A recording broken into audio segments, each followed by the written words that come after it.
Já, komið sæl og velkomin í vikuskammt á þessum blauta föstudegi. Það eru góði gestir hér í beinni útsendingu frá Rauðaborðinu. Ester Bíbí, Ásgeirsdóttir, bassafantur og bíónörd. Já. Helga Þóri. Og viðskiptafræðingur. Og viðskiptafræðingur. Það er veðurum í titlum. Og ekki síður þú, framhaldsskólakennari og menningafræðingur Helga Þóri Jónsdóttir. Og kona, já, fyrst og fremst Sigtryggur Ari Jóhannsson ljósmyndari, fjölmiðlamaður, aktivisti. Jú, og það er ég. Já, svo ertu eitthvað búin að vera í slórinu, er það ekki? Ég ger alls konar. Já. Fjölmiðlar eru svona aðeins á undanhaldi, þannig að ég gerir slíkt fyrir hverja annar líka. Já, og Guðmundur Ingi Þóroddsson, formaður Afstöðu. Verið öll sælblessuð og velkomin. Takk fyrir að koma í vikuskammt í bara einni svakalegustu fréttaviku sem að ég man eftir og það er á þessum tímum þá er mikið sagt sko. Kannski byrjum á að ræða kannski svona helstu fréttir. Það er auðvitað innrásarstríð í Íran og Palestínu og Líbanon og bara í Mið-Austurlöndum. Það er mikið að vera því að við væntanlega fylgst vel með gangi mála. Hvað finnst ykkur viðbrögð íslenskra ráðherra við? Ég veit ekki, mér finnst þetta bara mjög óhugulegi tímar. Ég öfunda ekkert Þorgerði, ég held að þetta sé bara mjög erfitt að vita hvað skal segja og gera og ekki eru neinir Evrópuleiðtogar beint til fyrirmyndar nema það kannski Spánn. Þannig að og ef Spánn er mikil fyrirmynd, bara, þú veist, halleluja Spánn, en ég held að þetta sé bara, þetta er bara mjög flókið og mjög erfitt, þú veist, þegar Bandaríkjamenn eru bara, þetta er bara stór hættulegt lið, ég veit ekki. Já, bara sama sko, en svo líka kannski bara að það er búið að vera stríð þarna allan tíman og þú veist, það er búið að vera stríð í gangi allan tíman og auðvitað er það alvarlegra núna eða það er svona annar tónn í því en það er samt búið að vera stríð og búið að drepa fullt af fólki allan tíman þannig að svona, þetta er kannski bara, við erum að vera komin í 3 ár í, eins og með Líbanon, það er verið að sprengja, Ísraelar eru að ráðast inn í Líbanon og sprengja Líbanon bara aðra hverja viku svona cirka og bara mjög reglulega og mikið en þetta er líka kannski bara það að fréttaflutningurinn heima, hann einhvern veginn er svo misfókuseraður á að frétti hver á í hlut að allt í henni núna fáum við rosa mikla fréttir úr þessum heimshluta þegar mitt internet er búið að vera vaðandi í fréttum úr þessum heimshluta bara alla tíð. Já, ég stið þetta en það er náttúrulega samt aðeins það er aukin harka og viðtækari átök núna og Líbanon er náttúrulega, þú veist, þeir eru að fullum þunga að fara inn í Líbanon og það finnst mér mjög alvarlegt mál. En ég er samanlegaður, en náttúrulega það var allt bara sofnað varandi Palestínu og bara komið friður og það bara enginn að tala um það og samt er fólk deyjandi alla daga. Já, og Sýrlandi líka sko.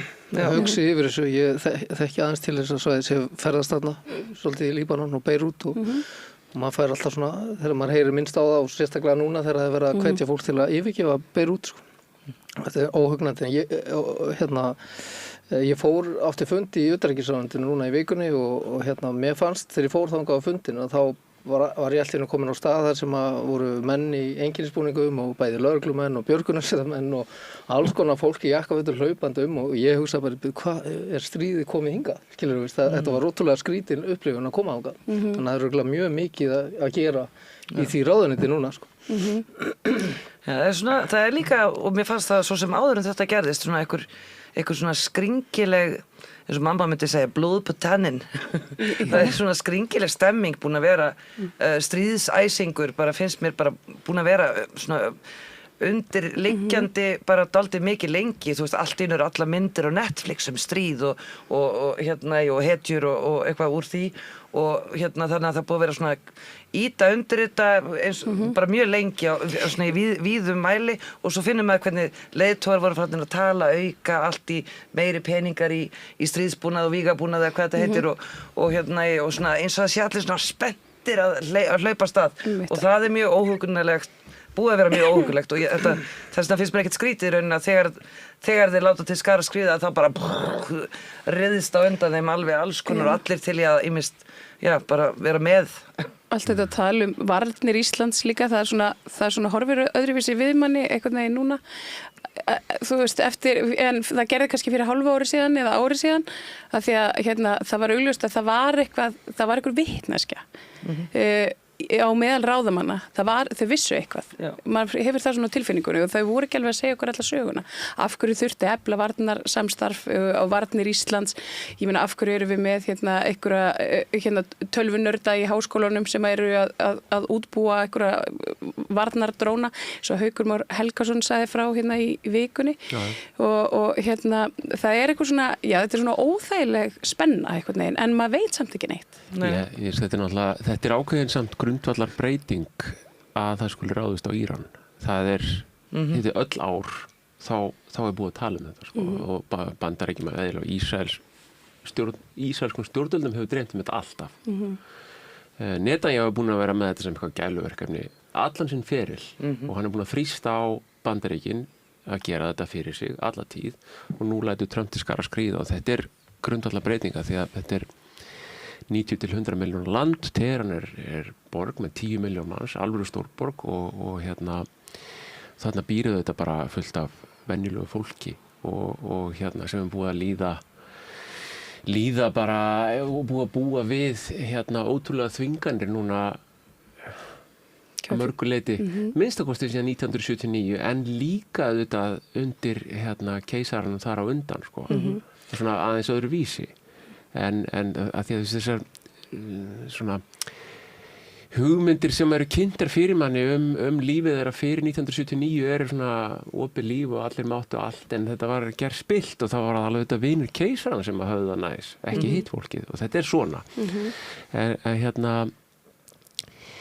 Ég veit ekki hafið þið séð þessi vídeo er það ekki sonur? Þessa bænarhring þarna utan Trump á forsetaskrifstofunni.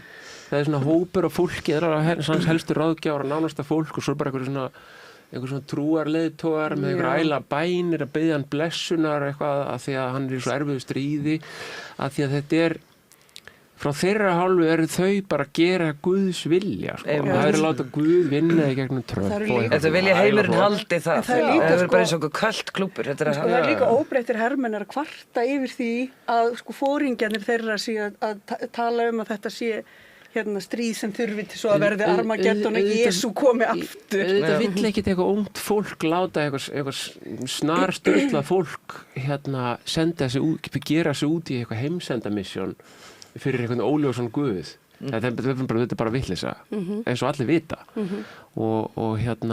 og það er bara að drepa saklaust fólk í þessu missionið bara til þess að halda áfram burðla með olíu og eitthvað svona sem er aðalstefið í þess ekki. Jú, og meðan synir Trump og Netanyahu þeir eru bara til það. Já, en eru þeir ekki líka búin að ákveða að þeir ætla að setja þennan son keisarans aftur? Og þeir þetta settu þessa hræðilegu klerka þarna og þú veist, þetta er náttúrulega bara, þú veist, þetta er algjör. Þeir vilja kannski fá barnabarn Batista á Kúbu? Já, nú man ég ekki hvað heitir svona revja, þetta er bara algjör kjaftaði. Það er ekkit eitthvað Bandaríkjamenn og maður getur alltaf reitt sig á það að Bandaríkin er ekki með eitthvað aðeinslega flott plott að þarna verði allt í góðu fyrir alla svo. Alls ekki. Það hefur aldrei gerst. Nei, en á hverju eru þá fjölmiðlar einhvern veginn svona næstu að lepja það upp eitthvað, þeir eru í stríði út af því að fólkið þarna átti það svo erfitt og þá voru svo margir drepnir í þessum mótmælum og maður er bara Trump er einmitt í stríði þess vegna. Og fyrir það skiptir einhver máli, þú veist, það á bara að gera hluturna löglega.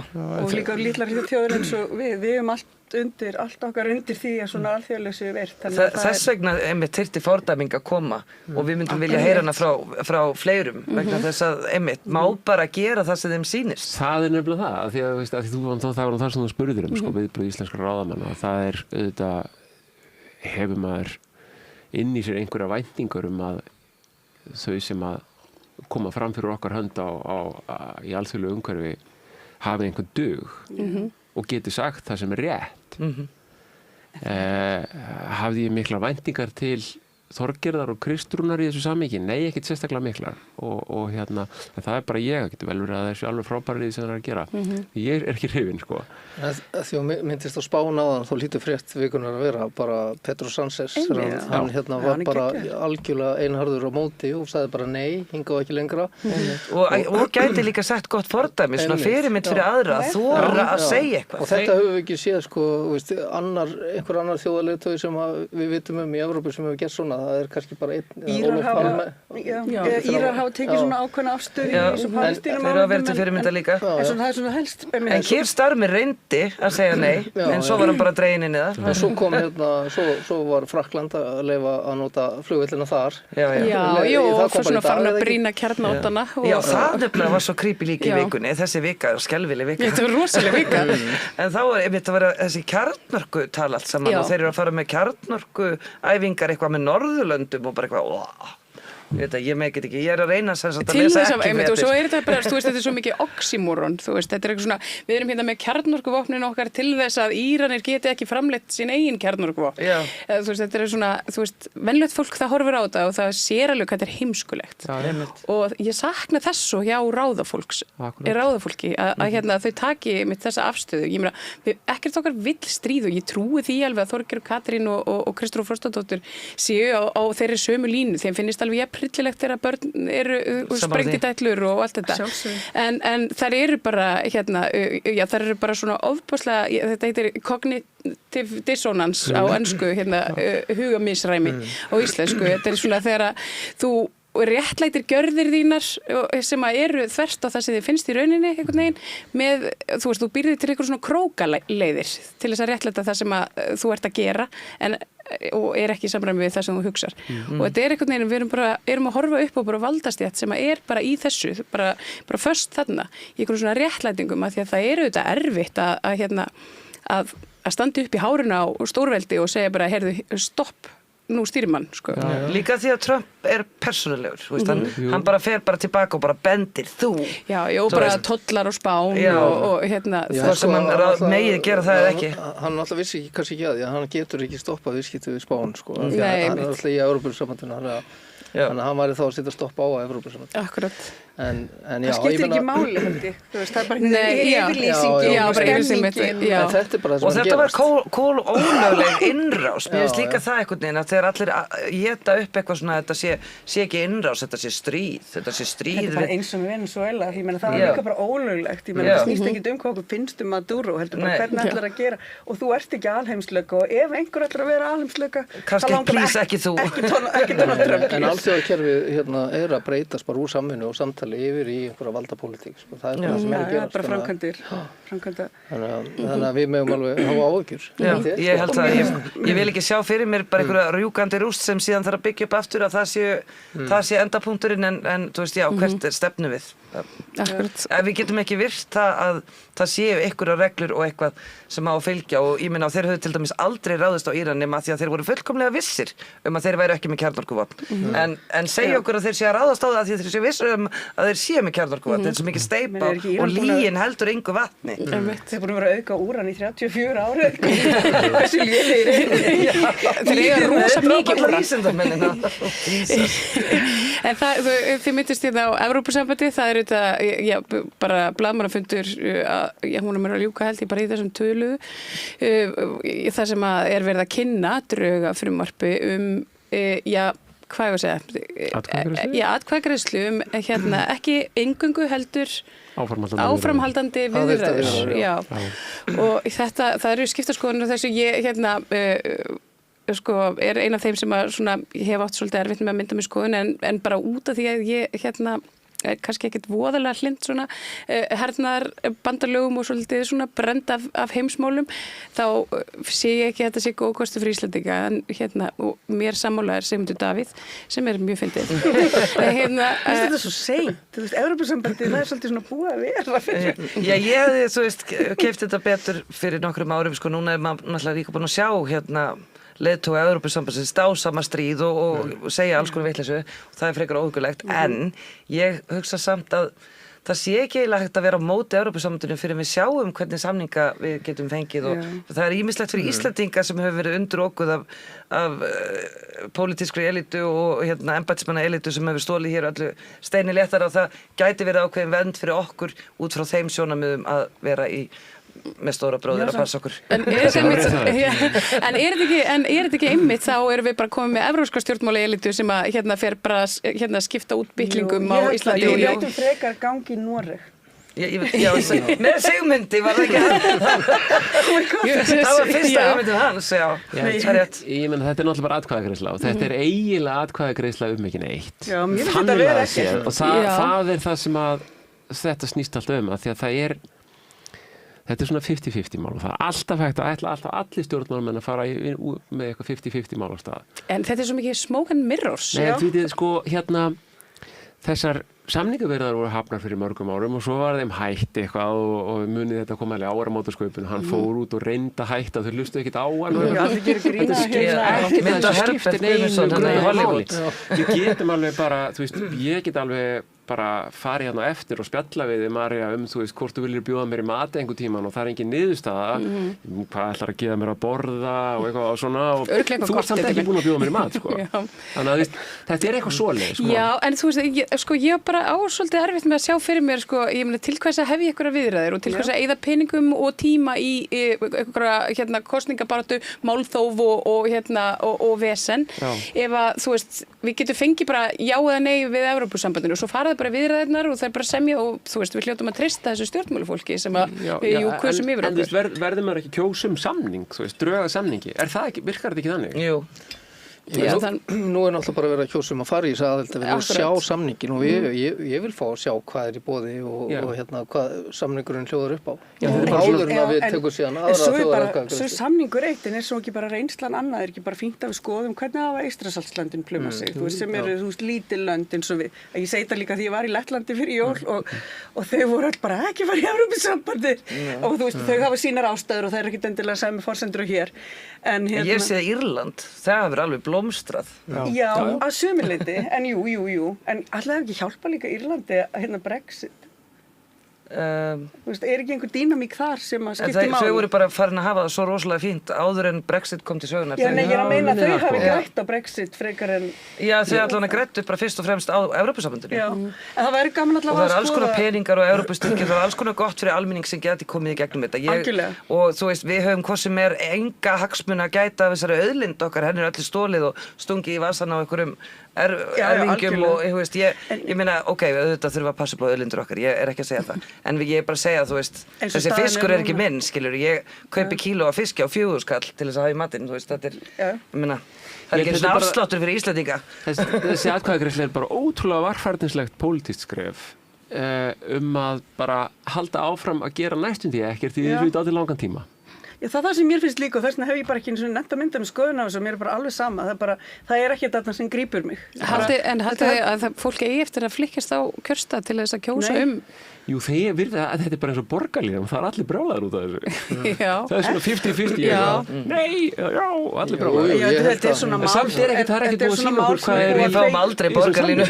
Við fáum aldrei Evrópusambandið. Ég er mjög hlynntur að ganga inn í Evrópusambandið, allavega eins og er. Ég hef búið í Evrópusambandslöndum alltaf þegar ég er ekki í fangelsi.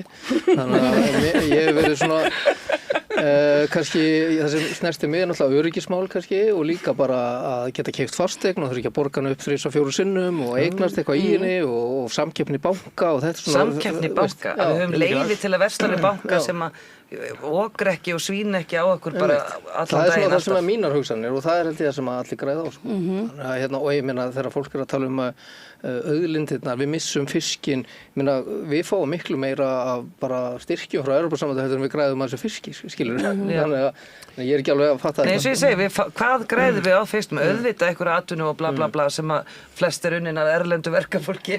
Nei, ég meina ég segi svona, ég veit alveg ég er að ýkja og ég veit að ýmislegt hefur verið byggt hérna með sjávarútveginum og bla bla bla, ég veit það en að almenningur njóti góðs af arðinum sem að mókast inn í bankana, mókast inn í sjávarútvegin, þú veist bara við erum að tala um þú veist bíllaus af gulli, sér ekki almenningur Ég í sagði þessu þetta bara landi. því ég Við borða erum ekki með hólátt af vegi og þurfum að borga húsinu okkar 5 sinnum.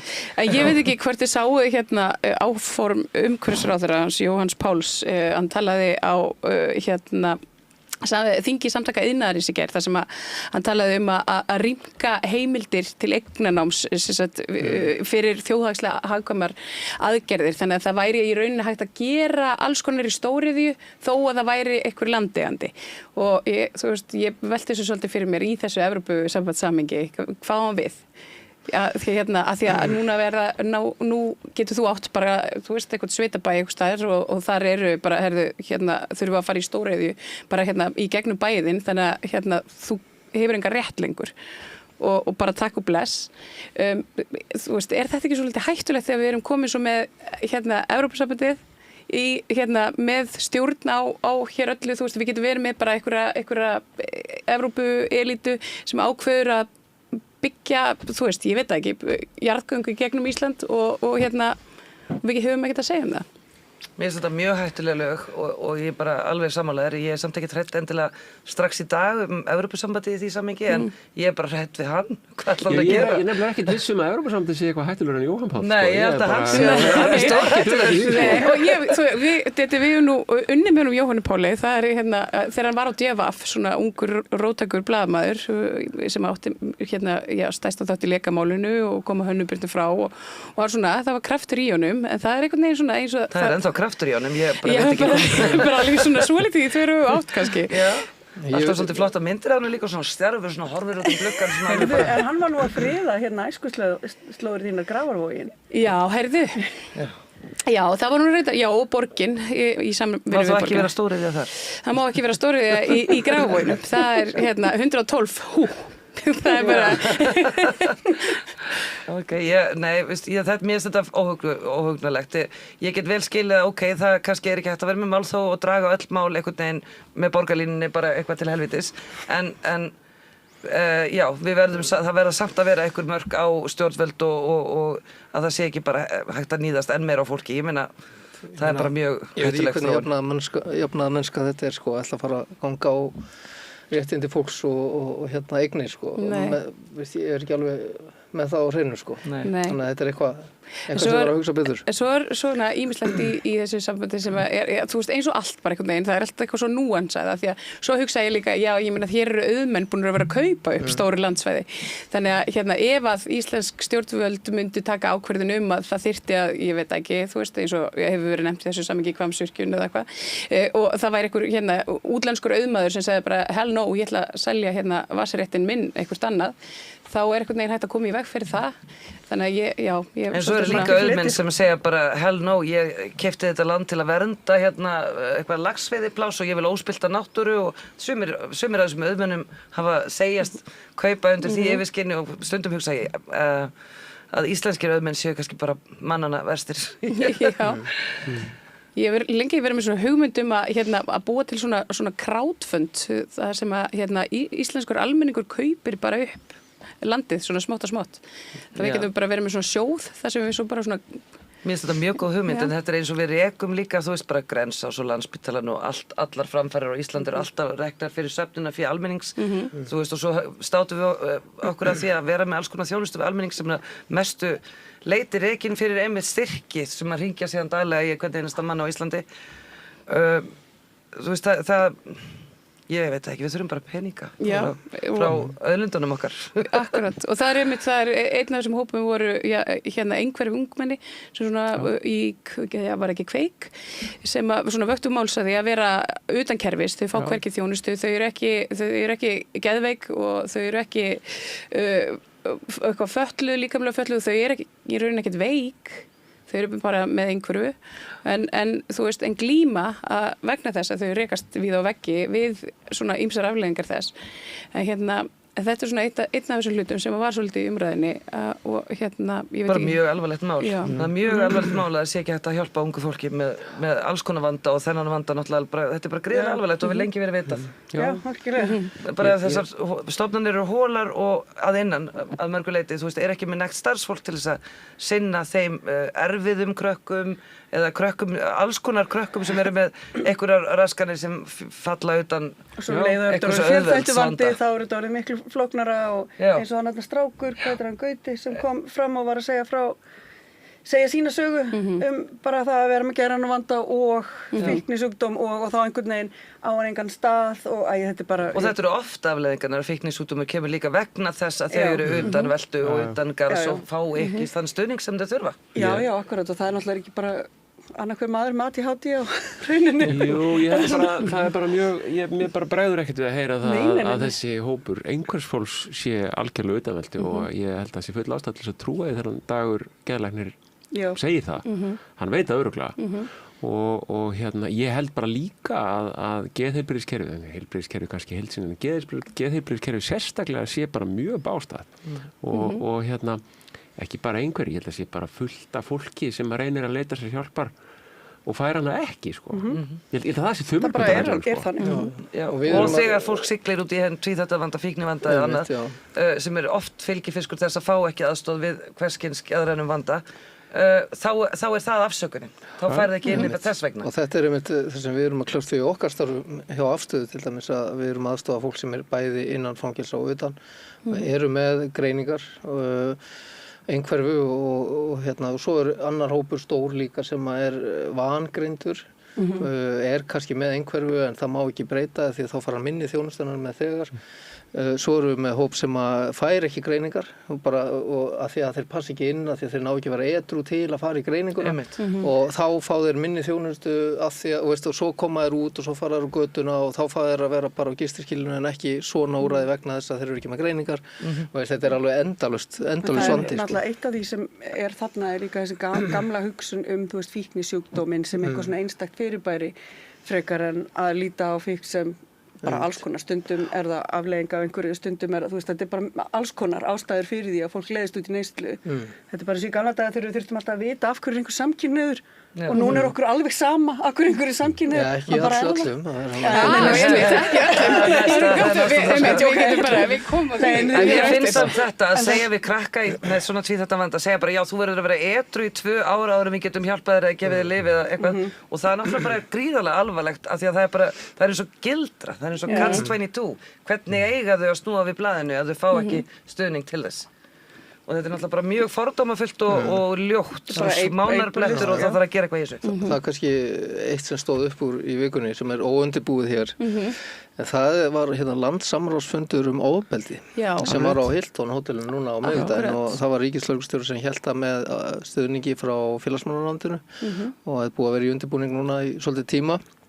Og þarna var 500 manns inni, þó hafi bara verið sæti fyrir 400 og það var svo gaman að sjá sko að þarna voru allar helstu stofnanir sem að tengjast ofbeldismálum á einhvern hátt og þarna voru fulltrúar gerenda og þarna voru brotaþolendur bæði sem sagt í einhverjum samtökum og bara sem einstaklingar og þetta var svo gaman að sjá alla saman á einum stað að ræða ofbeldi opinskátt og þarna var einmitt verið að ræða ofbeldi hjá fötluðum og ungum drengjum og eldri borgurum og alls konar hópum. Þetta var mjög gaman að vera þarna og það sem var kannski skemmtilegast eins og bara fyrir mig er að okkur í Afstöðu að við erum búin að vera núna í 2 áratug að skrifa greinar og búið til fréttir alls konar mál. Það þarf að laga þetta til að þetta lagist og eitthvað.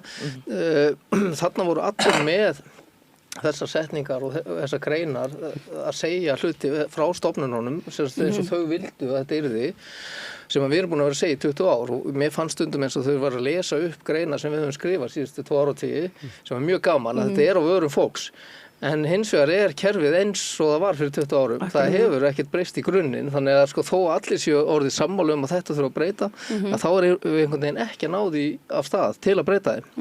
og þarna bara eins og við tökum bara fangelsin að það er bara tilvalin staðu til að breyta fólki því að við komum ekkert í veg fyrir en til að fyrsta brot en við getum svo sannarlega komið í veg fyrir að brot 2, 3 og 4 sko, skilur þannig að til að fækka brotaþolendum og annað en það hefur einhvern veginn ekki verið alveg vilji til að fara í skella sig bara í þetta sem allir eru með á vörum sínum það fangelsi sé eitthvað svona betrunarvist að þú fáir einhverjum lausn og líka bara í kerfið hérna úti það er svo margt sem þarf að gera og hægt að gera en það er alltaf einhvern veginn eins og sko þú veist þegar á að taka einhverjum svona progressívar ákvarðanir eins og bara með skaðamingun að það er einhvern veginn ekki hægt að bara einhvern veginn verða stjórnvöld íhaldssöm og vilja ekki gera það og svo er bara fullt af fólki í kerfinu bara hjá borginni, ríkinu, spítulunum að vinna í skaðamingun en einhvern veginn smá bakutjöldin eða svona smá opinbert og einhvern veginn það verður allt svo loðið af því að það er ekki hægt að búa til almennilega það er ekki hægt að vera með stefnið vegna þess að það má ekki samþykkja lög skaðamingun. Við sendum út 5 sjálfboðaliða frá okkur til Finnlands til að læra samtalstækni við ofbeldisfólk og við ákváðum það bara sjálf og síðan ætlum við að byggja upp það samstarf og við erum að vinna í núna verkefni fyrir fólk sem er að losna úr afplánun og ætlum að reyna að koma því fyrir hérna á Íslandi þannig að það sé ákveðin skóli fyrir fólk og þar er tekið einmitt á reiðustjórnun og samtali við ofbeldisfólk og listmeðferðum og alls konar hvernig á sækju vinnu og hitt og þetta þannig að okkur finnst þetta að vera bara svona púsl sem vantar og þá er þetta bæði að veita fólki einhvers konar gulrót og þeir losna fyrir ef það klárar þetta og dómarar getur dæmt fólk í þetta úrræði þannig að þetta er bara eitthvað sem sparar milljarðar, skilur við, það er bara komið svo stað þetta er til út allt allir þessi hlutir eru til allstaðar út allt í kringum okkur við bara einhvern veginn erum ekki að sækja og eins og þú segir, að fækka brotaþolum þetta eru náttúrulega bara gríðarlegir hagsmunir að eiga að vera þjóðar að reyna að bæta úr þessum málum að því það eru svo mörg fórnarlömb og það er svo mikill skaði, samfélagslegu skaði og bara þú veist langvarandi áföll sem að verða svo að örorku og þetta er bara auðvitað að sjá þetta svona en það er bara fullt af fólki sem hugsa bara já nei þessi glæpamaður hann er bara klikkaður og hann er vondmanni skjá þessum með fremur hann glæp þá ætti það svo mikið að vera sko hlutverk stjórnvalda að uppfræða þannig einstakling þú veist það er svona eins og okkur hafa mistekið svo mikið þetta er rosalega gamaldags viðhorf þannig að við erum einhvers staðar bara 1900 þegar refsing var aðalmálið við erum samt ennþá alla daga að útskýra þetta ég meina Deva hringdi mig núna bara í vikunni og var að spyrja strák sem er allt í einu á ekki að fara í fangelsi og við vorum að reyna að segja ég meina já en sko getur ekki hort á þetta svona það er ekki endilega að vera að gera eitthvað fyrir hann sem slíkan það er náttúrulega að vera að gera það fyrir allt samfélagið þannig að við séum ekki að lenda í þessari stöðu aftur skilur með sama einstakling það er það snýst en fólk og maður skilur það alveg að við erum bara svolítið sveitafólk hér á Íslandi í þessum málum og við erum miklu fordómar og við höfum og það má kannski kenna svolítið stjórnvöldum það þau hafa ekki verið að fræða almenning hvað þarf að gera í fangelsmálum og hvað er að gera valdafólk er með þessar skoðanir það er þessar íhaldssömu skoðanir þeim finnst glæpamenn bara geta kennt sjálfum sér og þegar fólk eigi bara að fara að lögum og einhvern veginn skilja þetta ekki sem eitthvað svona samfélags svona starra vandamál og þetta er náttúrulega bara líka eitthvað sem að fylgir þú veist þessari hugmyndafræði einstaklingshyggjunar er að bara að fara bara beint þangað frekar en að líta á hlutina sem svona samfélagslegan áskorun og bara stærra samhengi eins og bara, þú veist, að þú lítur á þú veist, fólki sem er í fangelsi þetta er alveg rosalega mikill hluti af þessu fólk sem hefur lent í áföllum fólk sem átti erfið æsku, fólk sem hefur bara, þú veist, lent í einhverju brjálæðislegu og átti aldrei séns og það lítur að vera samfélagsins að laga það Ég man á þessu landsþingi núna og þá var ég spurður sko á á hverju ætti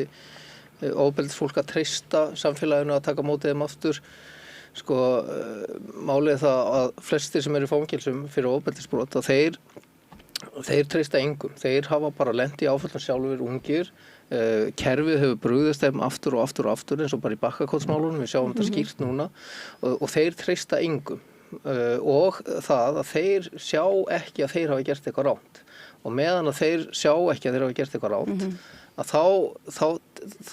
þá bera þær ekki ábyrgð, skilur, en það er aftur á móti þessi brotaþoli vill, hann vill að gerandi bera ábyrgð, en hann getur það ekki fyrir að nær tökum á sínum áföllum, skilur, og nær einhvern veginn að vinna á þeim. Kannski þarf einhver ábyrgð að koma fram þar, við ríkið brugðumst þér, eða barnavernd við brugðumst þér. En þau taki ekki neina ábyrgð heldur. Nei, ég veit. Þetta er flókið mál, en það sem var bara með þetta að það var svo gaman að sjá bara mörg hundruð manns komið saman að ræða þetta á þessum stað. Það er bara eitthvað sem við höfðum aldrei séð fyrir nokkrum árum hvað myndi gerast sko. Já, það er mjög jákvætt. Já, það er nefnilega mjög jákvætt og þú voru Eygló Harðardóttir kom hérna í vikunni og ræddi meðal annars þetta þing en líka skýrslu sem var unnin út frá svona starfshópi sem var verið að skoða ofbeldi barna, ofbeldi í hópum barna og það voru svona jákvæð teikn á lofti þar að það hefur dregið úr og það hefur einfaldlega verið vegna þess að það hefur verið farið í markvisst átak. Það sem að hefur verið samráð milli skóla, milli heimila, milli yfirvalda, lögreglu og annarra stofnana. Það sem að hefur bara verið tekið utan einstaklinga sem eru í áhættuhópi og þeim kannski svona stýrt í aðeins aðra átt. Það voru talað að fleiri ungmenni núna svaraði að þau eigi allavega einn fullorðinn sem þið geti treyst og það til dæmis eitthvað sem við sáum ekki fyrir nokkrum árum og ég meina það er 2024 þegar það eru 3 börn sem eru myrt í hnífaárás og þú veist og þetta varð bara svolítið kjaftsök held ég fyrir íslenska ríkið. Ég veit alveg að þannig að það er eitthvað þokast alveg að manni virðist í þessum málflokki. Vonandi og eins og þetta þing og náttúrulega umræðan bakkakot og eitthvað svona við verðum að vanda okkur betur, það er bara þannig. Eygló er náttúrulega alveg frábær í þessu hlutverki, hún er heldur stjórni afbrotavarnir ríkisins, hún er ein í því hlutverki held ég. Þannig að hún er að gera rosa flotta hluti. Hún er að gera mjög flotta hluti. Og það er eins og til dæmis bara það sem verið að gera núna, þetta exit-program sem á að vinna því að hjálpa fólki eftir afplánun. Það er alveg frábært. Þau segja reyndar alltaf að þau frumkvæða því ríkislögreglustjóri og fangelsismálastofnun, það er því að við megum ekki eiga það. En það er bara þannig að koma... En ertu að segja að það hafi ekki verið þá svona áfangaheimili eða þannig einhvers konar prógram áður? Var ekki... Það er einhver áfangaheimili í dag, náttúrulega bara eins og vernd. En það hefur ekkert verið, það er í raun og ekkert sem tekur við. En núna það er annað áfangaheimili sem eins og Batahúsið, en það er bara örfáir einstaklingar og það þyrfti að vera fleiri. Þannig að við þyrstum að grípa alla þegar það er komið út og það er svona, það sem er svo skemmtilegt við þetta exit-program er að þarna eru 50 stofnanir og félagasamtök sem vinna því saman. Já. En að fylgjast með einstaklingum og við vitum alltaf hvað einstaklingar þurfa aðstoð þegar það er komið út. Það er samt, þetta er bara ekki alveg byrjað, við erum það er svona að vera að vinna í öllu núna og vonandi verður þetta allt komið á stað innan skams en svo er náttúrulega aðrir ángar sem þarf að vinna í, menna það þurfa allir húsnæði, það þarf að byggja húsnæði fyrir þennan hóp, skilur, þannig að og ýmislegt annað, alls konar nýju úrræði. Daginn vorum við nú að reyna að byrja þetta, það var einn sem kom út sem við vildum endilega drífa í að því að vissum að við gætum náð honum kannski. Og þá var mér sagt við erum að hanna eyðublöðin og persónuvernd og fulltrúi á eftir að fara yfir það og svo náttúrulega í millitíðinni gerast hlutir sko. Þannig að þetta er mér langar að skrifa grein mun persónuvernd að fulltrúin drepa þig. Þetta er svo þungt skilur. Já, algjörlega. En þetta eru góð hlutir, allan að margt að gerast þó að maður kannski En meðan allt er svona hægt að þá gerist alls konar í millitíðinni og Það er annað stort mál sem við myndust aðeins á í framhjólaupi en það er auðvitað kaþólska kirkjan sem ég veit ekki, þetta er þetta ekki viðhorf sem kannski komið fólki óvart frá kaþólsku kirkjunni. Það er ekki alveg klassískt bara. Jú, þetta er mjög klassískt en það er kannski það sem er kannski áhugavert í þessu er lagalegi faktorinn í þessu. Já. Það var svona margir sem bent á það að ef hann væri að stunda einhvers konar afhommanir í kirkjunni sinni þá væri hann hreinlega að brjóta lög og það væri mjög alvarlegt og að mér skilst þá er lögreglan að skoða hvort að hafa komið til þess. Hann sagði bara berum orðum Alþingi ákveður ekki hvað ég geri hér í kaþólsku kirkjunni og Alþingi Íslendinga hefur bara ekkert það að segja. Já, ég meina hann fyrir að stofna bara Vatíkanið. En ég meina þetta er náttúrulega bara, mér finnst þetta bara mjög alvarlegt að hann segir það að hann geti starfað gegn lögum. Ég meina hvað segir fólk ef að til dæmis að þetta væri múslimið, einhver fulltrúi Íslam sem að myndi segja ég ætla ekki að fara eftir landslögum. Ég meina, það er allt brjálað. Þetta hljómaður svolítið eitthvað sem ég las þetta eins og að hann væri hvetja fólk til að láta þetta ekki eftir sér. Það er Já. eitthvað svona, sko. Það sé ekki, Ekki sko, falleg freisting. með eitthvað svona særingar eða eitthvað dæmi, sko. Þetta er bara svona, við erum ekki að þessu rugli, sko. Gerið bara eitthvað annað, eitthvað. En það er náttúrulega svolítið særandi. Já, mjög særandi. En það er líka svo fyndið Ég felli frestingar okkur degi. En það er mjög svo fyndið því að það er þessi gamla svona, einmitt svona einstaklingshyggju, svona trúa retorík og það er hérna ein ástæðan fyrir, við erum ekki hérna stanslaust að fremja syndir, er þetta því að við stöndumst freistinguna. Þess mig langar að berja þig og mig en stendst freistinguna. En þú veist ekki að þetta kom einhver svona innri þörf bara til að vera almennileg manneski. Akkurat, og þetta bara sýnir okkur alltaf aftur og aftur það að hérna trúarbröð eins og þau eru sett upp í samfélaginu okkar í gegnum aldirnar og árþúsundir er alltaf bara valdatæki og stjórnumtæki og það er bara það sem þetta er. En það voru samt kannski meira valid eða svona einhvern tímann fyrir rosalega löngu síðan að þau tala svolítið inn í eitthvað samfélag sem hefur bara breyst of mikið fyrir þetta dót. En voru þau einhvern tímann að segja ekki berja konuna hérna? Nei. Þau sagðu ekki berja konu náungaðis. Nei. En þú mátt berja hana. Góður Kristinn maður þarf að berja konuna sína svo hún sé til friðs. En þú veist, það er alltaf erfitt að vera svona kristinn, sko. Þetta er mikið álag. Þú ert betri en allir og þú ert með réttu trúna og svo eru syndirnar í þessari röð hérna. Það er morð, það má ekki, sko. Og svo aðeins verra en það er samkynhneigð eða ekki kynlíf utan hjónaband sem það er jafnvel verra, sko. Svo er samkynhneigð og svo er samkynhneigð í hjónabandi hræðilega vond og einhvers staðar efst alveg hræðilegt er sko svona gagnrýnin hugsun. Þetta má náttúrulega ekki efast hérna almættið heldur, sko. Og þá ertu bara fastur. Og það er bara það sem að þessi hérna Jakob Róland er væntanlega. Já.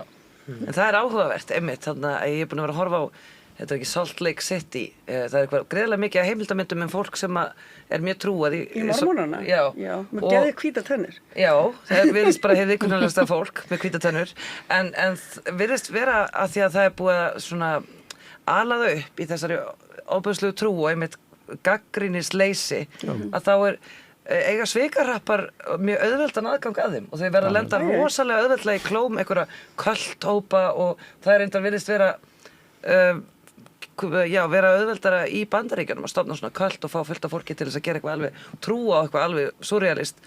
Eru þau hrekklausari bara? Já, nei, ég held að sé að því að það er búið að alaðu upp í að þú veist, vera ekki að gagnrýna eitthvað svona sem þú veist, og ég held að það sé mjög hættulegt, það er bara hreinlega að banna að trúa. Nú er ekki eitthvað kulthópum hérna á Íslandi líka. Jú, ég held að það sé nú óhætt að halda því fram. En hvað hérna... Ég veit þessu á heimildamyndi þá. Já, það voru, en viðbröðin við þessu voru, ég meina þegar, sko, hann fekk bara hérna reiði góða fólksins alveg á fullum þunga. Það má... Bara óheppilegt held ég, sko, hann er að verja einhver hefðir kirkjunar gamlar sem er bara ekki takt við nýtísku samfélagsgildi okkar skilur. Ég veit ekki. Þetta er svolítið svona old man yell set cloud, eitthvað svona. Já. Og líka bara þarf eitthvað að vera plattforma svona ömmulega skoðanir. En á sama tíma, ok, það er alveg fínt að við vitum að hann sé með svona ömmulega skoðanir. Það er ágætt að vita það. Ég nenni samt ekki að rífast það. Nei, en mér fannst samt áhugavert að hann sagði bara, þú veist, Alþingi og lögreglan ræður engu hér. Já, nei, það er ekki guðshúsi. Þetta er bara sama afsökun og Trump með sko. Já, ég meina. Og sá þykist aldeilis trúaður. Hafi ekkert um þetta að segja. Já. Og hann, ég meina, það má ekki drepa og Trumpin og aldeilis ekki sammála því þó hann sé trúðar. Nei, það er nefnilega alltaf þessi, þú veist, það er eitthvað svona sjálfsagður fórnarkostnaður sem enginn svona, þú veist, það er alltaf talað eitthvað svona, já, þú veist, til þess að ná hérna ákveðnum markum. En hvað segir það kenninguna að allt þetta Íransdót sé bara leið til þess að við séum ekki tala Epstein-skjölin? Það er bara margt til í því að þetta er alveg furðulegir menn og furðuleg stjórnvöld og ógeðsleg skjöl en hann verður þá að ráðast á eitthvað annar ríki núna það voru komið einhver ný skjöl hann er búið með Venezuela hann er alltaf Kúbi næst einmitt ég meina auðvitað geti það verið sko en það er ótrúlegt það vantar helmingin þetta er eitthvað flóknara en það þetta er auðvitað líka þetta ævinlega bandalag Ísraels og Bandaríkjanna sem reyndar einhvers staðar gegndi þessi Epstein hlutverki í því öll saman. Já, ég er vissum það. En Það er bara, maður sér það bara á póstunum. Já, og líka þegar allt í einu fóru að segja, já, nei, hann var tengdur hérna, hann var að vinna fyrir Rússa. Já, hvað er aðeins? Ég held að þetta var eitthvað grín og einhverja að djóka. Nei, svo bara endurómar þetta vestræna pressu, Rússar, já, ok, það getur vel verið að Rússar sé rosalega vondir, en þetta bara samt það eru fleiri vondir. Ég meina hann náttúrulega bara með fyrir forseta eða forsetaráðherra Ísraels bara þarna bara bestís. Já. Og þetta er náttúrulega bara, maður dettur inn í þessu skjöl og bara svolítið er þetta að komast upp úr þeim aftur. En já, ég meina það er bara mjög margt alvarlegt og ógeðslegt í þeim. Nei, og Netanyahu og Ísrael er búin að vera að reyna að samfæra, alla forseta að ráðast á Íran bara og segja nuclear weapon og við erum öll bara, þetta er allt saman alveg bara korter í og svo allt í þessi spila með. Ísraelar er ekkert að bíða eftir að taka sér eitthvað hlið í þessu. Þeir vilja næst Tyrkland, sko. Þess vegna eru þeir bara alveg á full. Þeir eru bara að vinna í konsepti sem að ég veit ekkert hvort að er sprottið frá Bandaríkjunum með öfuð. Ég veit ekki, sko, þetta Greater Ísrael er eitthvað sem að og er auðvitað lítið fjallað og hljómar eins og einhver samsæriskenning þeirra minnst á það fyrst, en veruleikinn í Vestur-Asíu Þeir eru búin að segja þetta lengi. Já, ég veit það, sko, en þið veitir hvernig tíðarandinn er hérna og hvernig samfélagið og presenterið gegnum fjölmiðlana. Þetta er bara leið þú segir eitthvað svona, það er bara sem bara dismissað og getur bara að fara og prófa á geðdeildinni og sjá hvað það taka mótið þér. Já, en þetta er samt alveg bara rétt og líka hvernig þeir haga sér núna, þú veist, þeir ætla að gera þetta stríð eins stórt og hægt er. Þeir eru ekki bara í stríði við Íran, þeir fóru beint í það að ráðast út allt og æsa alla þannig út af því að þeir vilja náttúrulega bara einmitt taka þetta allt saman. Og það er planið. Og þeir eru náttúrulega með puttana í mjög mörgum löndum á svæðinu, þannig að sem að sko og svo er það náttúrulega líka svona annað, það er bara allir áhrifavaldarnir sem eru að flýja Dubai og einhvern veginn enginn vorkennir þeim og svona skrítin stemming í kringum þetta, því svo er Íran náttúrulega og Íranir eru náttúrulega að minna okkur á hversu víða Bandaríkin eru út allt á svæðinu, þeir eru með herstöðvar og skotpalla og alls konar og bara með fólk út allt. Þannig að það er svona Já, ef einhvern tímann var pláss fyrir samsæriskenningar þá er það núna, þær eru samsæriskenningar vegna þess að þær eru kenningar samsæri sem að raunverulega er til staðar. Svo er alltaf verið að segja samsæriskenningar eins og þetta sé bara einhver þú veist, hvað heitir þetta vísindakirkjan eða eitthvað, en þú veist, það er alls konar og bullkenningar sem að svona fljóta með og láta eins og allir sem að trúa á eitthvað samsæri séu bara líka með áláta og trúi bara alls konar bull, en það er samsæri í gangi og það er bara staðreynd. Það þarf eiginlega að finna eitthvað annað hugtak, það er nefnilega samsæriskenningar, þetta er eins og þetta Paul McCartney sé búin að vera dauður síðan á Abbey Road og það hafi búið svissað út og eitthvað, það er bara fólk sem lifir í þeim veruleika og er að rannsaka það og eitthvað svona. Jim Carrey, ég tók eftir því.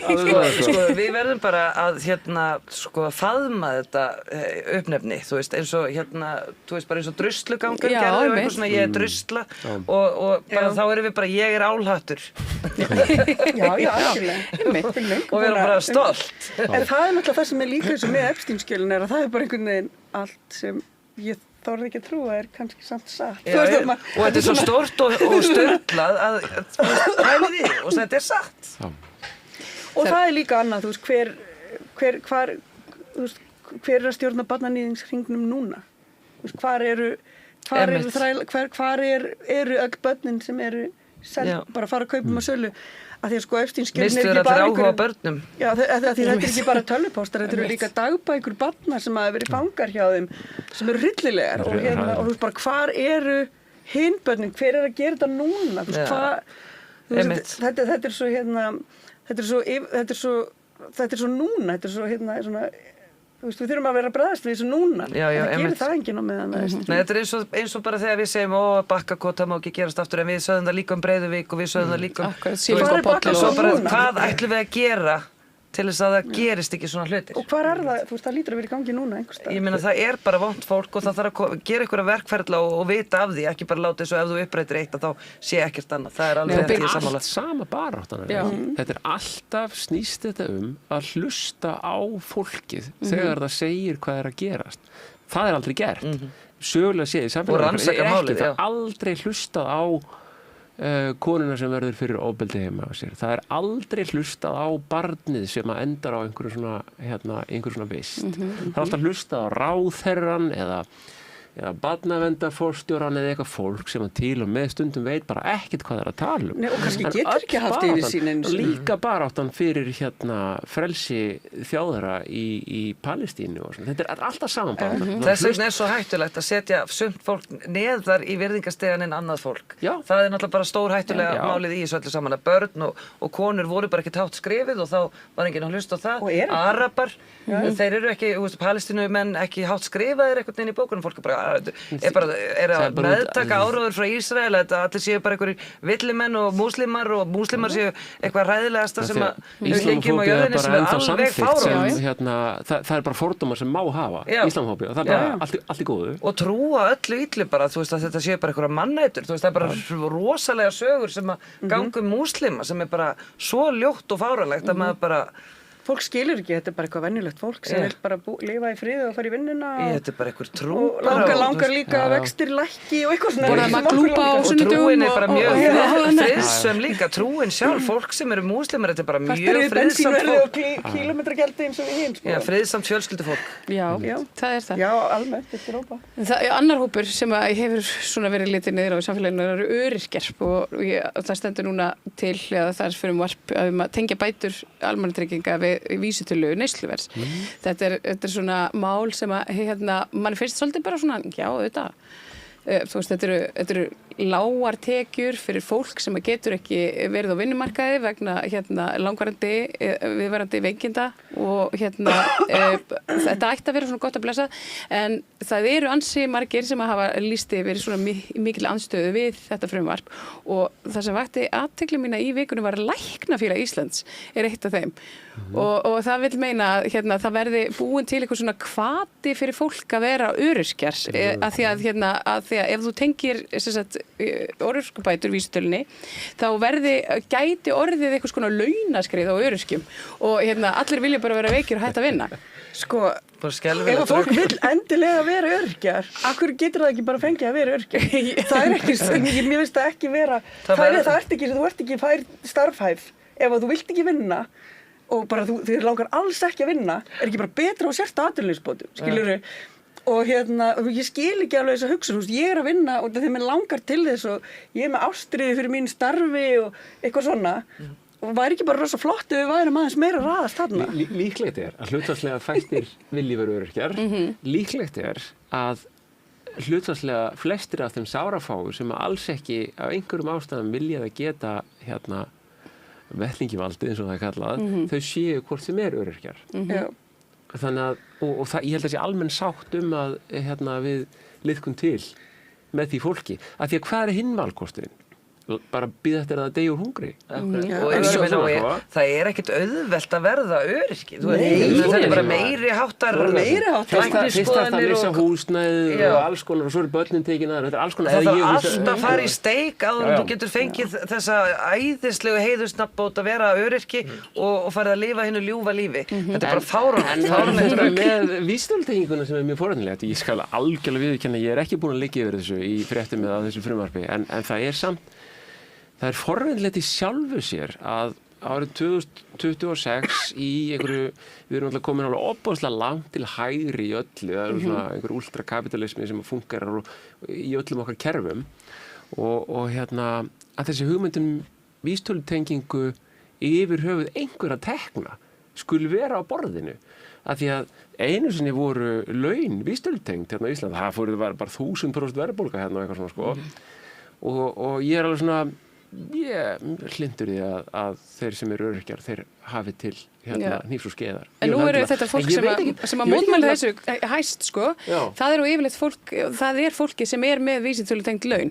Þetta eru, það eru alþingismenn og fólk hjá opinberu stofnunum í háttsettir embættismenn í opinberu stofnunum. Af því að öll önnur funksjón í samfélaginu er þannig að ekkert okkar alveg sama hvort okkur líkar vel að viðurkenna það ekkert okkar getur tekið óverðtryggð lán því þetta er of óstabílt hagkerfi, þannig að við tökum verðtryggð lán og svo vinnum við óverðtryggt og launin okkar þau eru alltaf að dragast aftur úr greiðslubyrðin okkar og svo er einhver skjarasamningar eða maður er eitthvað heppinn og kemur smá góðæri eða eitthvað 3% hækkun á 3 árum Akkurat, og svo byrjar aftur að glíma Vísitala mikið hraðari. Kannski er bara gott að öryrkjarnir, kannski er þetta bara ágættir svona einhver samfélagsleg tilraun Svolítið líka. að láta vaða í þetta Nei, og líka því að þeir eru alltaf skildir eftir þú veist, þeir eru skildir, þeir þurfa að berjast fyrir hækkunum þú veist, í áratugi áður en þeir fá En líka hvaða fólk er öryrkjar? Ég menn, þetta er rosalega oft einstæðar mæður, konur á okkar aldri,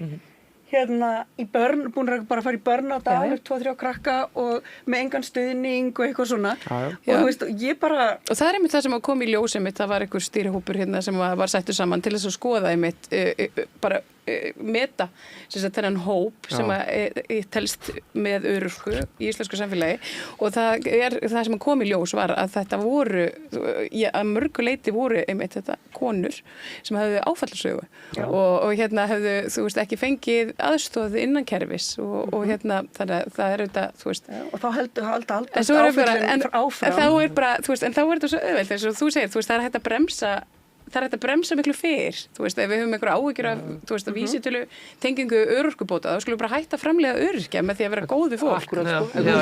Það vantar líka, ég veit ekki, sko, kannski ætti ég bara að fylgjast betur með sko, hvar verður línan dregin? Hvar verður þessi vísitölutengingar? Verður hún undir sultarmörkunum eða verður hún á þeim eða fá þau að fara í bíó? Hvar verður línan dregin? Ég fattaði ekki alveg þetta game, sko, en ég væri mjög til að heyra það. Svo er líka bara, þú veist, að það er alltaf þessar áhyggjur, svo er einhver að svindla á bótum og bótasvindl og það var leiðilegt, en ég vil frekar að það sé einhver x tala á bótasvindlurum heldur en að kerfið sé svo ömurlegt að það geti enginn notað það. Já, akkurat. Það er affull í öllu. Já, ég held að kerfið sé alveg fullkomlega meðvitað að þessi prósentu af svindli, sko, hún fer ekki langt, sko. Nei. Ég hugsa alltaf þetta í gamla dag, ég var á kaffibarnum og það var alltaf að tala 14% afföll, bara eitthvað svo fróða og eitthvað bjór og ég menna þurfum við ekki bara... Staffaskot, vinir staffsins skot. Nei, en þar er ekki bara alltaf afföll og þurfum við ekki bara að reikna með því og ef því betur sem við hugsum þau og ótrúlega aðsnallt að tala fólk sem afföll, ég skil það, en bara við þurfum þá að hugsa þau á einhvern annan hátt. Mér kemur ekki illa við mig þótt að hluta mínum sköttum fari að halda uppi fátækri fjölskyldu í bökkunum. Þegar kerfið er betra í öllu skilningi líka það sem vorum að tala áðan að þá kannski einmitt framleiðum við minna af áföllum og minna af fólki sem þarf á þessari aðstoð að halda. Ég vil frekar berjast gegn því að skattarnir mínu fari að byggja golfvelli og eða heilnæm íþrótt. Nei, já, kannski þarf að vera eitthvað jafnvægi á milli fólks bara fólkgólfvellir tekjulægstu einstaklinga varðandi félagslegt og fjárhagslegt öryggi og síðan hvata til atvinnuþátttöku en ég meina hvað kom þetta frá læknafélaginu hafa þeir ekki nóg annað hugsa sko mér fannst þetta alveg ótrúlegt en svo að því við tölum þetta þá kem ég náttúrulega fer ég alltaf að hugsa fanga dagpeningar fanga það var staðist það frá 1. janúar 2006 það eru 3.100 krónur á viku já, það er sem sagt eitthvað 12.000 og eitthvað krónur á mánuði ætti að vera hátt í 100.000 í dag sko, ef þeir fengju þessa vísitölu tengingu en ég meina en verðin á hlutunum í sjoppunni þeirra það hefur rokið upp já, það er allt á uppleið náttúrulega búið að vera náttúrulega síðustu 20 árin alveg eins og en það hefur einhvern veginn ekki verið viljið til að breyta þessu og þetta eru klárlega þeir tekjulægstu í samfélaginu en þá komur einhverju að segja ákveð eftir þeir að fá eitthvað en ég meina það kostar að vera í fangelsi það er miklu dýrari fyrir okkur til lengri tíma að hugsa ekki vel þá algjörlega þú veist, bara minnst þetta vera svo léleg viðskiptafræði að vil ekki hugsa vel fólk Heyrðu það, Davíð Oddsson hann dó í vikunni talandi ömurlega viðskiptafræði Þú sagði það já, þetta Davíð var merkilegur maður það verður ekki tekið á honum Það var ekki ég sem sagði það, hann er alls konar listum yfir höfunda stóra efnahagshrunsins. Já, sko, alþjóðavísu. Já, Þannig að þú veist bara... Þannig að ég bara endurtaka Já, bara innleiðing nýfrjálshyggjunar í íslenskt samfélag og öll kerfin okkar bara Davíð Oddsson, hann á heiðurinn eða skömmina því.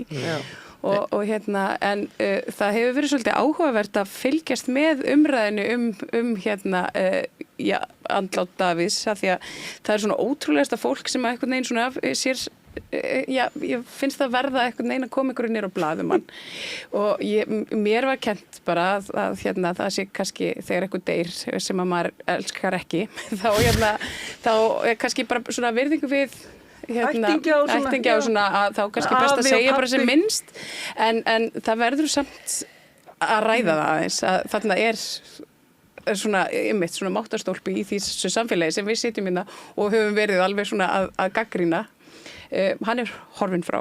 Ég náttúrulega bara ólst upp í tíð Davíðs Oddssonar og hann búinn að vera í kringum mig alla mína ævi. Stjórnmálamaður ævi okkar. Hann stjórnmálamaður ævi okkar og og það var ekki allt gott og bara votta fjölskyldan samúð mína en mér persónulega alveg sama. Já, hann gaf máfum að borða út í garði og hann var góður við ketti og þú veist, það allt í lagi, það er enginn alvondur og allt það og ég meina, og mér er ágætt einmitt líka ágættis virðingavert að leyfa fólki bara svona deyja og vera borið til hvílu og allt það í friði og... Hann var opinbera útför.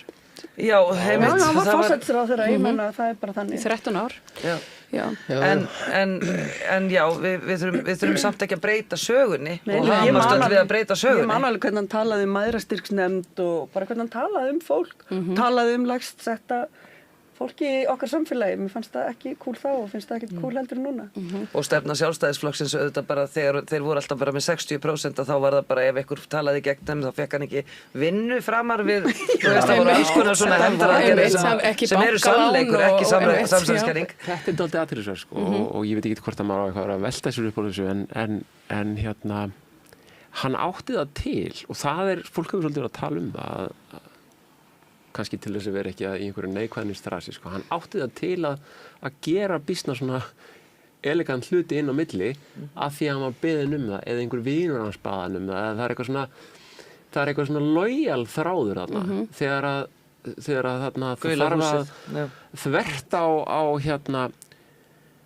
þessi öfl sem að núna Þorgerður getur ekki æmt gegn að gera hann fyrsir að ríkisborgara sko. Að það er bara að því að það var Sæmi Rokk sem bað það og Davíð bara já, við gerum þetta alveg þú veist og það bara hefði engin mælt með þessu þvert á allara línur í heimspólitíkinni að gera eitthvað fyrir Bobby Fischer sko. Og eitthvað svona og Davíð gerði svona, amma mín, móðuramann hún elskaði hann og þá var hann borgarstjóri og hún var bara alltaf eitthvað hringi hann og það var eitthvað svona, þú veist, það þarf að breyta einstefnu einhvers staðar í Reykjavík og hún bara, það bara, já, við breytum því bara og eitthvað svona, sko og það fullt af fólki sem man eftir honum rosalega mikið svona, já, ok, en þetta er gamla embættismannakerfi var svona þeir höfðu heimildir til að gera alls konar svona fara bara þvert á allt skrifræði og bara ákveða eitthvað að því þeim þótti vænt eitthvað og svo var það líka ef þeim þótti ekki vænt eitthvað ef einhver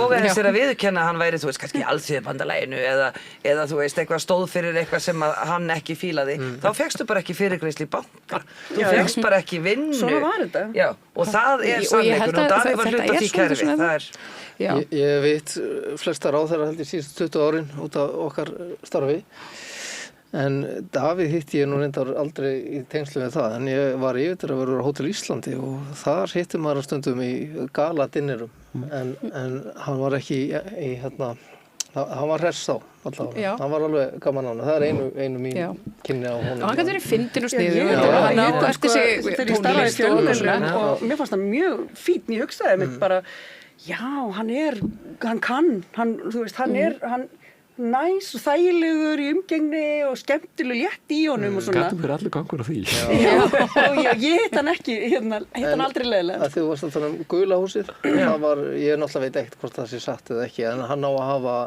redda samtökunum 78 gula húsinu sem var í eigu Landsbankan sem að náttúrulega, veist, hann stjórnaði örugglega líka og þannig að ég reyndar mann á þessu tíma, ég fór nú í gula húsið á þessu tíma en ég sá aldrei mynda af honum upp á vegg ég vissi ekki af þessu fyrir ég sá þetta daginn sko. Hann greiddi víst þessa götu en ég veit ekki hvort að hann var einn það, hvort þetta eitthvað sem var komið á stað og hann gæti eitthvað flýtt fyrir og eitthvað svona en allavega hann átti heiðurinn af því og auðvitað, eins og ég segi, enginn alls slæmur, hann gerði alls konar svona gott hitti eitthvað sem hvað, ertu ekki með ríkisborgararétt? Einhver falleg kona, reddum því þú veist, ég hef heyrt alls konar svona sögur og sumar af þeim eru svolítið svona rockstjörnulegar en það þegar þú ert rockstjörna þegar þú hefur þetta power það eru kannski geta gert fleiri góða hluti á þessum tímum kaldastrís fyrir 1989 sko, þá var stundum talað að það væri sko svona dálítið gott skýrsluhald í Valhöll sko, pólitískar skoðanir andstæðingana og þú veist, eitthvað svona sem væri hægt að nota seinna í pólitískum tilgangi. En það virtist mér stundum vera að Davíð hefði þetta bókhald bara á reiðum höndum í kollinum á sér. Hann virtist alveg sko þetta ábyggilega alveg sérstakur hæfileiki í pólitík. Þú veist, alveg svo að muna nöfnin á öllum með eitthvað svona sem að þú veist fer beint í hjartaða fólki sko og hann var að bjóða þessu til forseta fyrir nokkrum árum sem var algjör sneypuför og tómtjara en og ég eitthvað að taka eitthvað portrétt á honum og með einhverjum að taka viðtala hann algjörlega með sko á hreinu hver er pabbi minn og í hvaða pólitíska við hvaða stefnum og straumum og hvaða flokki hann hefði tilheyrt á námsárunum og var ekki hrifinn á honum sko. Í alvörunni og En þeir eru sem í kynslóð. Já, svona cirka bát, einmitt. Og þetta er alveg svona, þetta var allt í hausnum og alltaf reddi sko. Þau þekktust, sko, tókust á. En þetta er náttúrulega einhvers konar hæfileiki eins og þú bendir á og mikilvægur hæfileiki þegar þú ert í svona hefndaraðgerðum. Þegar þú ert að passa upp á svona fjöldastjórnum og hún var notuð og kannski ekki bara Davíð heldur bara af Sjálfstæðisflokknum sem hann náttúrulega er allt embættismannakerfið á Íslandi og sérstaklega var en samt við skulum ekki tala svona illum látum kannski var hann alveg rúst en ég brá sko, ég bara persónulega bara þegar ég opnaði bara símann morgunin þegar ég vaknaði og bara mér bara svona brá, þetta er svona hluti eitthvað af heimsmyndinni Davíð Oddsson Já, einmitt. Blessuð sé minning hans. En allt öðru, það er svona lokum, svolítið svona skemmtileg menningafrétt. Bíóparadís. Þykir og var valin af Time Out, eitt af 100 bestu kvikmyndahúsum í heimi. Þetta eru ótrúlega fréttir. Þetta er bara gríðarlega flott. Vel að því komin. Hárrétt hjá þér. Já. Vel gert Time Out. Með puttan á púlsinn. Og á undan HÍ á topp 100 listan. Þetta er styrk í menningaborgin okkar. Já, þetta gerir það. Og líka bara við á Kvikmyndasafninu höfum verið í svona norrænu samstarfi með öllum norrænu löndunum og það eru náttúrulega gríðarlega stór kvikmyndasöfn og mörg gömul bíó og eitthvað svona en alltaf þegar þau hafa komið og fundið til okkar á Íslandi þá eru þau rosalega spennt að sjá Bíóparadís þannig að það fer svakalega gott orð af Bíóparadís þannig að ég hef heyrt það bara í öllu svona allir vita ég var líka að hitta eitthvað franskt fólk daginn sem var að koma til Íslands að því að þau voru að fara að halda kvikmyndahátíð í Frakklandi og voru eitthvað að skoða og fóru beint í Bíóparadís til þess að skoða Bíóparadís þannig að það fer mjög gott orð af Bíóparadís Akkurat. Sem er jákvætt og gott. Já, bara allir bíó helgina. Það er bara, ég get reyndar ekki sleppt ekki Guðmundur Ingi héðan úr húsi án þess að spyrja þig út í hvað ertu að fara að gera núna? Ætlar að fara í sveitarstjórna kosningabaráttu fyrir vinstrið eða ætlar að fara fyrir samfylkinguna eða hvað ætlar að gera? Þetta var alveg óundirbúið. Já.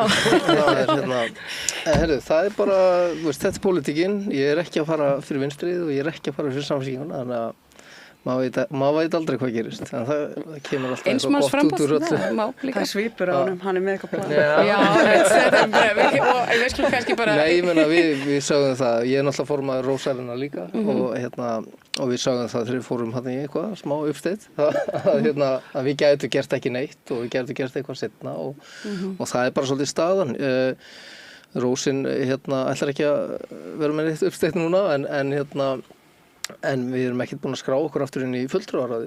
Við ætlum aðeins að skoða þetta bara og en stjórn Rósarinnar var bara einhuga þetta og nú ætlum við bara að draga okkur aðeins tilbaka og við vorum samt í ágætis viðræðum og heiðarlegum viðræðum, gekk mjög vel og mjög ánægð En svo var þetta bara niðurstaðan. Já. Þannig að já. Þetta bara, já, ég kann vel við allt svona uppsteyt og andof. Þannig að ég segi bara... Það er engin mistök að tala saman og reyna að Einmitt. finna eitthvað. Það kemur alltaf eitthvað gott út úr því. Kemur alltaf eitthvað gott út úr því. Ég held að samtal sé eitthvað sem við ættum öll að taka allstaðar og öllum vígstöðum og ekki taka okkur Trump til fyrirmyndar. Akkurat. Getur þú lesið þetta inn á svona jingle fyrir samstöðina? Já, skal gera það. Ester Bíbí, Helga Þórey, Sigtryggur, Ari og Guðmundur Ingi, þakka ykkur kærlega fyrir að vera hér í vikuskemmtunum með mér. Og hér skulum við því setja punkt í minni á Helgaviðtalið, Helgispjall, það er við hana Dóru Jóhannsdóttur, kvikmyndagerðarkonu og leikkonu. Það er, synirnir verða hér með einhverjum hætti á sínum stað og margt fleira. Takk fyrir og góða helgi.